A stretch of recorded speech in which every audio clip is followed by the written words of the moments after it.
করার নয়। যখন উপকার ভুলে যাবে, আপনি একটা দোষ করুন কিন্তু দোষটা বলে দেবে, কিন্তু আপনি যে উপকার করেছেন এটা কখনো বলবে না। এখন বুঝি আসলেই তারা সত্যি কথা বলতো। মানুষকে যতই উপকার করো, মানুষ কখনো ওই কথা মনে রাখে না। আপনি একটা ভুল করে দেখুন, কিন্তু আপনার ভুলটা বলবে, ভালো যে আপনি একদিন করেছেন এটা কখনো বলবে না।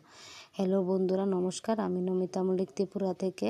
আমি মিনি একটা ব্লগ নিয়ে আসলাম আপনাদের সামনে। কেমন লাগে কমেন্ট করে জানাবেন, আমার পাশে থাকবেন। নতুন চ্যানেল খুলেছি, ভালো লাগলে ভালোবাসা দিয়ে পাশে থাকবেন, ফলো দিয়ে যাবেন।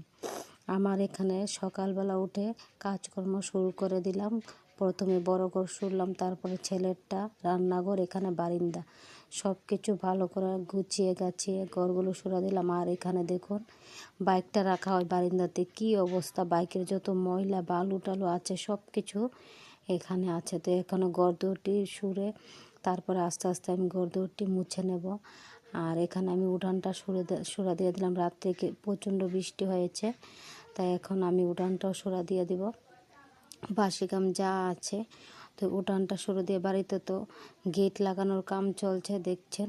সব কিছু আমার বড় একা হাতেই করে, আমার সমর্থ নিয়ে যাতে আমি লুক নিয়ে করব।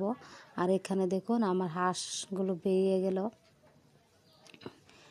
অনেকটি ছিল, কিন্তু নিজের আর জাতকে আমি উপকার করেছি তারাই আমার হাঁস ধরে ধরে খেয়ে নিল। যখন আমি ঘটনাটা জানতে পারলাম আমার এত কষ্ট লেগেছে মনে, মানে কি বলবো। তো এই হাঁসগুলো বের করে আমি এই জায়গাটাও সরা দিয়ে দিলাম সুন্দর করে, ভালো করে উঠান বাড়ি সরা দেব। বৃষ্টি দেখুন ঘর বাড়ি কী অবস্থা হয়ে আছে। আর এখানে বাড়িতে ধরলো বাউন্ডারির গেটগুলো, তো এখানে আমি বাসনগুলো মেজে নিলাম।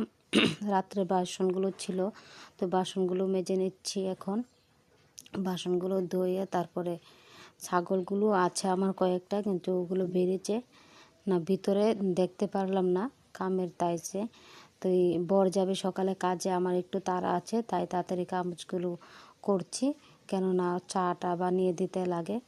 তো এখানে আমি বাসনগুলো সুন্দর করে ধুয়ে নিচ্ছি।